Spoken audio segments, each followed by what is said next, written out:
Most people are waiting for their life to change. Yes. So they can feel gratitude, to feel abundance, to feel whole. You know, that's the old model of cause and effect, you know. So if you're living with emptiness, you're living with lack, you're living with pain, most people have been conditioned that something out there has to take away this emptiness or feeling inside of them. But if you believe that you're creating your life and you're living by lack, well, lack isn't going to create abundance, right?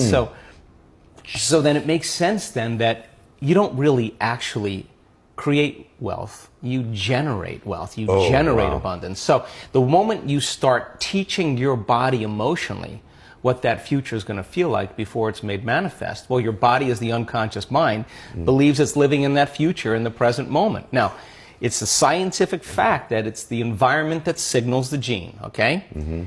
The end product from an experience in the environment is an emotion. So when you begin to embrace an elevated emotion, you're beginning to signal the gene ahead of the environment. What's the importance of that?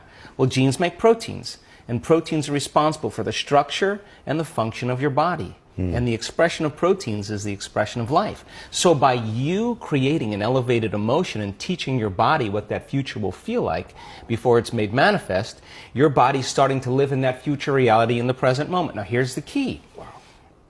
If you were able to become familiar with gratitude, become familiar with wholeness, become familiar with abundance, to become familiar with freedom, and you're able to generate those chemicals every single day, more than likely you would be walking around feeling like your future has already happened, and you would no longer be looking for it to happen. You would already feel like it has happened. Now, what is the importance of that? Well, you're literally becoming somebody else. So you're leaving your lack. You're leaving your guilt, you're leaving your emptiness behind. Because of that, you wouldn't feel the emotion. Now the body, though, has been addicted to that emotion because you're using that person to reaffirm your addiction to hatred or frustration. And if that person died, you'd find another one. So then, here you go now. So now you're in a position now where you begin to lower the volume to that emotion, and the body's going, wait a second, you've been doing this for the last 20 years, and all of a sudden you're just going to stop hating?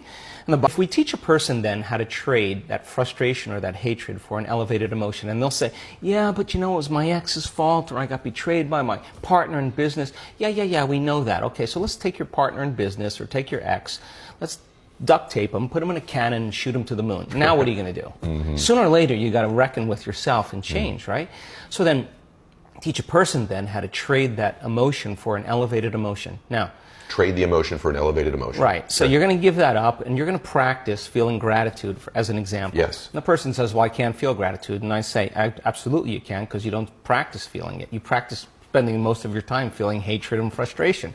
So now it's going to take a little time to cause that heart of you to bloom, or your heart of yours to bloom. Once they're able to feel even the smallest measure of gratitude, where they start feeling appreciation, thankfulness, gratitude, it's emotional signature. When you get something, when you're receiving something, when something has happened to you, or when something is happening to you, you say thank you because you're receiving something. So the emotional signature of gratitude means the event has already happened, or it's happening to you.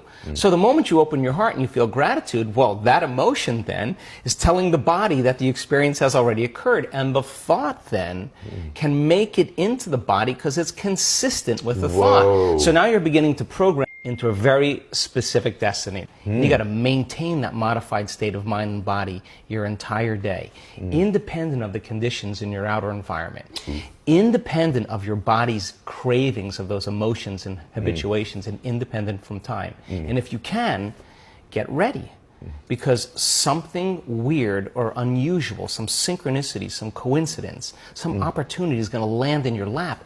And you didn't have to go and get it. Yes. It came to you. Now you're the vortex of creation. So if you say to me, well, I was feeling gratitude, but then there was traffic, or my coworker sent me a nasty email, then I would say, oh my God, you mean you're allowing your environment, your outer environment, to control how you feel and think?